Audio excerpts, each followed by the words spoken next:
आज है 16 दिसंबर 2024 दिन सोमवार। वेलकम बैक टू डेली खबरी यूपी। चलिए देखते हैं उत्तर प्रदेश की 25 फटाफट बड़ी खबरों को। फ्री राशन लेने वाले हजारों लोगों को झटका। बड़े पैमाने पर राशन कार्ड निरस्त। ई-केवाईसी के बाद यूपी में हजारों राशन कार्ड निरस्त कर दिए गए हैं। अकेले मुरादाबाद में 9,000 राशन कार्ड काटी गई प्रत्येक यूनिट की ई-केवाईसी में। जैसे ही फर्जीवाड़े का खुलासा हुआ तो राशन कार्डों को तत्काल निरस्त किया गया। हालांकि इसका करीब 3 गुना यानी 28,000 श्रमिकों को मुफ्त राशन के लिए जोड़ा गया है। यूपी विधानसभा का शीतकालीन सत्र आज से। यूपी विधानसभा का शीतकालीन सत्र आज सोमवार से शुरू होगा। बेहद छोटे सत्र के दौरान जोरदार हंगामे के प्रबल आसार है। संभल की घटना को लेकर मुख्य विपक्षी दल समाजवादी पार्टी के अलावा कांग्रेस द्वारा सरकार को घेरने की संभावना है। भ्रष्टाचार, स्वास्थ्य सेवाएं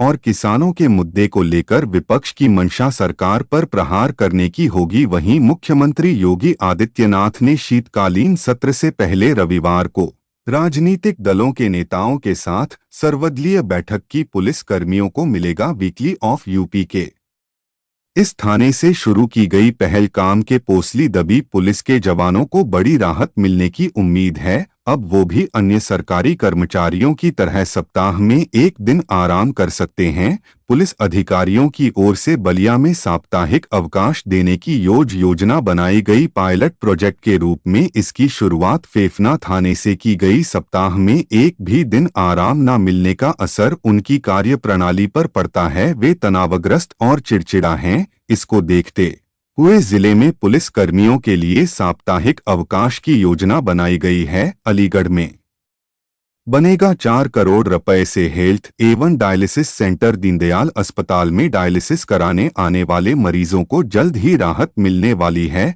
मरीजों को राहत देने के लिए 40 बेड का नया डायलिसिस व हेल्थ सेंटर स्थापित किया जाएगा। नगर निगम ने पूरी रूपरेखा तैयार कर ली। इसका प्रस्ताव तैयार हो चुका है। जल्द ही निर्माण शुरू होगा। इसका प्रस्ताव तैयार है। आर्किटेक्ट से लेआउट तैयार कराना है। इस पर 4 करोड़ का खर्च आएगा। जल्द ही निर्माण शुरू होगा। बिजली उपभोक्ता हो जाएं सावधान। अगले साल इस महीने से प्रीपेड होंगे स्मार्ट मीटर। बिजली विभाग जल्दी बड़ा बदलाव करने जा रहा है। उपभोक्ताओं के यहाँ निजी कंपनी जो स्मार्ट मीटर लगा रही हैं, वो भले ही अभी पोस्ट पेड हो, लेकिन आने वाले चंद माह में यह सभी प्रीपेड में बदल दिए जाएंगे। इसके बाद उपभोक्ता को जितनी बिजली की जरूरत होगी वह उस अनुसार उसको रिचार्ज कर सकता है। आपके घर में लगे स्मार्ट मीटर अभी पोस्ट पेड लगाए जा रहे हैं। 6 से 8 माह के बाद यह प्रीपेड मीटर में बदल जाएंगे। यूनिवर्सिटी की कुलपति ने हासिल की यह बड़ी उपलब्धि शैक्षणिक संस्थानों के लिए करेगी। यह काम उत्तर प्रदेश सरकार के उच्च शिक्षा मंत्री भी योगेंद्र उपाध्याय की अध्यक्षता में state level quality insurance cell की एक महत्वपूर्ण बैठक लखनऊ में आयोजित हुई। बैठक का संचालन उच्च शिक्षा के प्रमुख सचिव श्री MP अग्रवाल ने किया। SLQAC के सदस्य बनने वाली उत्तर प्रदेश के राज्य विश्वविद्यालयों की एकमात्र कुलपति हैं। DDUZU उत्तर प्रदेश का सबसे उच्च ग्रेड NAC मान्यता प्राप्त विश्वविद्यालय है। प्रयागराज से कोलकाता दिल्ली के लिए फ्लाइट शुरू। निजी विमान कंपनी इंडिगो एयरलाइंस ने प्रयागराज एयरपोर्ट से कोलकाता और दिल्ली के लिए नई उड़ानें शुरू करने की घोषणा की। कोलकाता की सीधी विमान सेवा 11 जनवरी से शुरू होगी, जबकि दिल्ली के लिए एक और नई उड़ान जल्द शुरू की जाएगी। वहीं प्रयागराज भुवनेश्वर फ्लाइट का समय 17 दिसंबर से बदल जाएगा। भुवनेश्वर से प्रयागराज सुबह 10:04 पर प्रस्थान करेगी और दोपहर 1235 पर आगमन होगा। प्रयागराज से भुवनेश्वर की फ्लाइट दोपहर 1255 पर प्रस्थान करेगी। दोपहर 250 पर लैंड करेगी। यूपी में नए सिरे से जमीन तैयार करने में जुटी कांग्रेस 18 दिसंबर को विधानसभा का करेगी घेराव। यूपी में वनवास छील रही कांग्रेस नए सिरे से जमीन तैयार करने में जुटी है। वह अब जनहित के मुद्दे को लेकर सड़क पर उतरने जा रही है। इसलिए 18 दिसंबर को विधान भवन घेराव कार्यक्रम को ऐतिहासिक बनाने की तैयारी है। महाकम नगर मेला क्षेत्र में सक्रिय हुआ एंटी ड्रोन सिस्टम। पहले दिन ही 2 यूएवी मार की राय। उत्तर प्रदेश के प्रयागराज में अगले महीने महकम 2025 का आयोजन होना है और इसके लिए तैयारियां अपने अंतिम चरण में हैं। मेला क्षेत्र में एंटी ड्रोन सिस्टम भी लगा दिया गया। पहले दिन ही एंटी ड्रोन सिस्टम ने 2 ड्रोन मार गिराए। इसके साथ ही पुलिस ने चेतावनी दी कि मेला क्षेत्र में बिना अनुमति के ड्रोन उड़ाने पर कार्यवाही होगी। यूपी सरकार ने एक बयान में कहा कि महाकम 2025 में भाग लेने वाले श्रद्धालुओं की सुरक्षा सुनिश्चित करने के लिए यहां एक मजबूत ड्रोन रोधी प्रणाली तैनात की गई। संगम की रेती पर दुनिया के सबसे बड़े अस्थायी नगर में बनेंगे 7 उपनगर। संगम की रेती पर 4000 हेक्टेयर क्षेत्रफल में बसाए गए दुनिया के सबसे बड़े स्थायी नगर में 7 उपनगर बसे। इन उपनगर की अपनी व्यवस्था, थाने और प्रशासनिक बंदोबस्त होंगे। मेला प्राधिकरण इसकी तैयारी में जुटा है। इन उपनगर में चराह के नाम भी अलग अलग होंगे। पल बाजना में बनेगा मल्टी मॉडल लॉजिस्टिक हब। जमी चिन्नाकुर्ची रखे जाने के बाद जीवर इंटरनेशनल एयरपोर्ट में बीती 11 दिसंबर को एक बड़े विमान का पहली ट्रायल उड़ान हुई। इस इंटरनेशनल एयरपोर्ट का निर्माण तेज गति से होने के कारण यमुना एक्सप्रेसवे, अलीगढ़ पलवल हाईवे, अलीगढ़ के टप्पल कस्बे और आसपास के इलाकों में भी विकास रफ्तार पकड़ने लगा है। प्रयागराज महाकम में संदिग्धों की गर्दन पकड़ेंगे सीजर और जेक्स। कानपुर आरपीएफ ने भेजे दोनों कुत्ते। प्रयागराज महाकम में देश विदेश से आने वाले करोड़ों श्रद्धालुओं को लेकर सुरक्षा सख्त रहेगी। इसके लिए आरपीएफ कानपुर ने भी तैयारी की है। कोई संदिग्ध नजर आया तो बच नहीं पाएगा। रेलवे प्रोटेक्शन फोर्स के सीजर और जिक्स वहां तैनात रहेंगे। वैसे तो इनकी निगाहें पूरे महाकुंभ के दौरान लगी रहेंगी, पर विशेष स्नान वाले दिन प्लेटफॉर्म से लेकर परिसर तक चौकन में रहेंगे। कानपुर, प्रयागराज समेत 5 जिलों में तैनात किए गए सीएमओ। कुल 9 अधिकारियों का तबादला। 5 जिलों में नए मुख्य चिकित्सक अधिकारियों की तैनाती की गई। डॉक हरिदत्त नेमी को कानपुर, डॉक सुनील तेवतिया को मुजफ्फरनगर, डॉक सुरेंद्र कुमार सिंह को अरैया, डॉक अशोक कुमार सिंह को श्रावस्ती और डॉक अरुण कुमार तिवारी को प्रयागराज का सीएमओ बनाया गया है। अबना कंडक्टर, बनारस से गाजीपुर जा रही रोडवेज बसेस बीच में नहीं खुलेगा गेट। उत्तर प्रदेश परिवहन निगम ने महानगरों की तैश पर वाराणसी गाजीपुर रूट पर बिना कंडक्टर की नॉन स्टॉप बस सेवा शुरू कर दी है। यह बस सेवा ट्रायल के तौर पर चलाई जा रही है और यात्रियों को तेज, सुरक्षित, सुविधाजनक यात्रा का अनुभव देने के उद्देश्य से शुरू की गई है। बस वाराणसी के कैंट बस स्टेशन से शुरू होकर गाजीपुर डिपो तक बिना रुके चलती है। यात्रियों के चढ़ने के बाद बस के दरवाजे बंद कर दिए जाते हैं और यह यात्रा के दौरान किसी भी स्टॉप पर रुकती नहीं है। सीएम योगी बोले, मार्च तक 32 लाख करोड़ की अर्थव्यवस्था बनेगा। यूपी मुंबई पहुंचे यूपी के मुख्यमंत्री योगी आदित्यनाथ सभी को महाकुंभ में आमंत्रित किया। कहा कि इसमें 40 करोड़ श्रद्धालु आएंगे। उन्होंने कहा कि जिस यूपी की जीडीपी 2012 से 17 तक महज 125 लाख से 13 करोड़ थी, वहीं मार्च 2025 में यह 32 लाख करोड़ रुपए हो जाएगी। शुरू हुआ खरमास, 14 जनवरी तक शादियों पर लगा विराम। 15 दिसंबर से 14 जनवरी 2025 तक खरमास होने के कारण मांगलिक कार्यों, विवाह, गृह प्रवेश, गृह निर्माण, नव प्रतिष्ठान, वधु प्रवेश, मुंडन, उपनयन, संस्कार, देव प्रतिमा प्रतिष्ठा आदि कार्यक्रमों पर विराम लग गया है।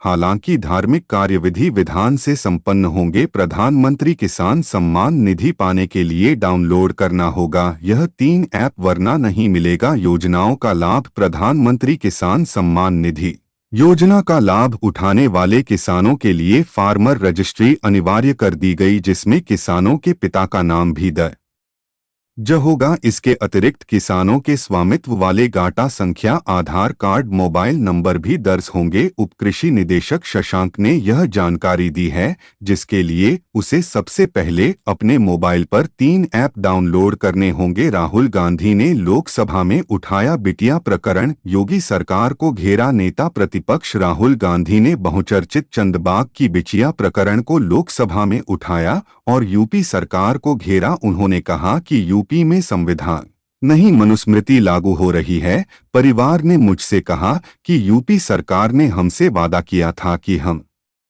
आपको रहने को किसी और जगह जमीन देंगे। 4 साल हो गए पर यह वादा पूरा नहीं किया गया। क्रिसमस और न्यू ईयर पर यूपी में देर तक मिल पाएगी शराब। आबकारी विभाग ने बढ़ाया समय। आबकारी विभाग की ओर से जारी किए गए नोटिस के मुताबिक राज्य में 3 विशेष दिनों पर शराब, बियर और देसी शराब की दुकानें सुबह 10 बजे से रात 11 बजे तक खुली रहेंगी। आपको बता दें कि सामान्यतः यह दुकानें सुबह 10 बजे से रात 10 बजे तक खुलती हैं। अब क्रिसमस और न्यू ईयर पर इन 3 दिनों तक ग्राहकों को सहूलियत रहेगी। यह निर्णय लोगों की सुविधा और बढ़ती मांग को ध्यान में रखते हुए लिया गया है। राजकीय मेडिकल कॉलेज सीएचसी पीएचसी को मिले 25 नए डॉक्टर। उत्तर प्रदेश के कन्नौज में चिकित्सा सेवा में डॉक्टर की कमी करीब करीब पूरी हो गई है। जिले में 27 चिकित्साधारियों की कमी थी, जिसे पूरा करने के लिए इन डॉक्टर्स की नियुक्ति की गई। राजकीय मेडिकल कॉलेज सीएचसी और पीएचसी भेजा गया है। मुख्य चिकित्सा अधिकारी ने बताया कि राष्ट्रीय स्वास्थ्य मिशन के अंत यह नियुक्ति की गई। मंगल ग्रह पर रोबोट भेजने की तैयारी में इसरो अंतरिक्ष की दुनिया में तेजी से अपनी पैठ मजबूत कर रही। भारतीय अंतरिक्ष एजेंसी इसरो अगले 3 साल में मंगल ग्रह पर रोबोट उतारने की तैयारी में है। लगभग 1 दशक पहले इसरो ने पहले ही प्रयास में मंगल की कक्षा में अपना यान सफलतापूर्वक भेजकर पूरी दुनिया को चौंका दिया था। इसरो को महत्वाकांक्षी अभियानों में अहम भूमिका निभा रहे संगठन के अहमदाबाद केंद्र के प्रमुख डॉ. दीपक मिश्र ने खास बातचीत में यह जानकारी दी। उन्होंने बताया कि मंगल ग्रह पर पैराशूट के जरिए रिपोर्ट उतारा जाएगा, जो अत्याधुनिक उपकरणों से लैस होगा। बुंदेलखंड में बनेगा रक्षा इकाइयों का बड़ा हब। बनेंगे छोटे हथियार टैंकी। चीन उत्तर प्रदेश में बुंदेलखंड में अब रक्षा इकाइयों का बड़ा हब बनने जा रहा है। पूरे यूपी के 6 रक्षा नोड में कुल 25,121 करोड़ से ज्यादा के निवेश प्रस्ताव सरकार को मिल चुकी हैं। अकेले झांसी के लिए 8,548 करोड़ रुपए से ज्यादा के निवेश से वहां रक्षा संयंत्र व उससे जुड़ी सहायक इकाइयां लगेंगी। वन नेशन वन इलेक्शन के समर्थन में बसपा, कांग्रेस, बीजेपी पर भी भड़की मायावती। यूपी के पूर्व मुख्यमंत्री और बसपा प्रमुख मायावती ने मीडिया से बात करते हुए ऐलान किया कि Bahujan Samaj party one nation one election का समर्थन करती है। उन्होंने कहा कि हमारी पार्टी जनहित के मुद्दे को लेकर राजनीति से ऊपर होकर वन नेशन वन इलेक्शन का समर्थन करती है। मायावती ने कई मुद्दों को लेकर प्रेस वार्ता की और इस दौरान बीजेपी और कांग्रेस पर भी जमकर निशाना साधा। प्रयागराज में 3 दिन तक लगेगा सितारों का मेला। प्रख्यात निर्माता निर्देशक अनुराग कश्यप पहली बार बज़ में विरासत के जरिए 3 दिनों तक शहरवासियों को प्रयागराज पर केंद्रित कला, साहित्य व विरासत पर बॉलीवुड का समागम कराने जा रहे हैं। 20 दिसंबर को समागम का उद्घाटन प्रख्यात बांसुरी वादक पंडित हरि प्रसाद चौरसिया करेंगे, तो उसके बाद लंतई व पुराने चावल जैसे शीर्षक से आयोजित होने वाले सत्रों में कई नामचीन कलाकार हिस्सा लेंगे। दूसरे दिन शुभ मुद्गल की प्रस्तुति होगी, तो फिल्मों पर चर्चा के लिए सुधीर मिश्र, नंदिता दास, उदय प्रकाश व अनुराग कश्यप मौजूद रहेंगे। कैंपस में पढ़ाई की तैयारी शुरू मार्च में लग सकती हैं। कक्षाएं अलीगढ़ पलवल हाईवे पर लोधा में बन रहे राजा महेंद्र प्रताप सिंह विश्वविद्यालय में मार्च 2025 से पठन पाठन शुरू कराने की तैयारी की जा रही है। कैंपस में मार्च से पढ़ाई शुरू हो सकती है। विश्वविद्यालय के कुल सचिव विजय सिंह ने बताया कि कार्यदायी संस्था से हाल ही में बात हुई थी। इस वार्ता में कुलपति भी थे। कार्यदायी संस्था को मार्च 2025 तक विश्वविद्यालय का भवन पूरा करने का निर्देश दे दिया गया है। संभल में बुलडोजर एक्शन। संभल में हिंसा के बाद पुलिस प्रशासन का लगातार एक्शन जारी है। हिंसा के बाद संभल के विभिन्न इलाकों में बुलडोजर कार्यवाही जारी है। अतिक्रमण हटाओ अभियान सपा विधायक इकबाल महमूद के मियां सराय और सांसद जियाउर रहमान बर्ग की आवास के पास हिंदूपुरा खेड़ा में इलाके में हुई, जिससे हड़कंप मच गया। तो ये थी आज की 25 फटाफट बड़ी खबरें। अगर आपको न्यूज़ पसंद आई हो तो वीडियो को लाइक और शेयर जरूर करें। धन्यवाद।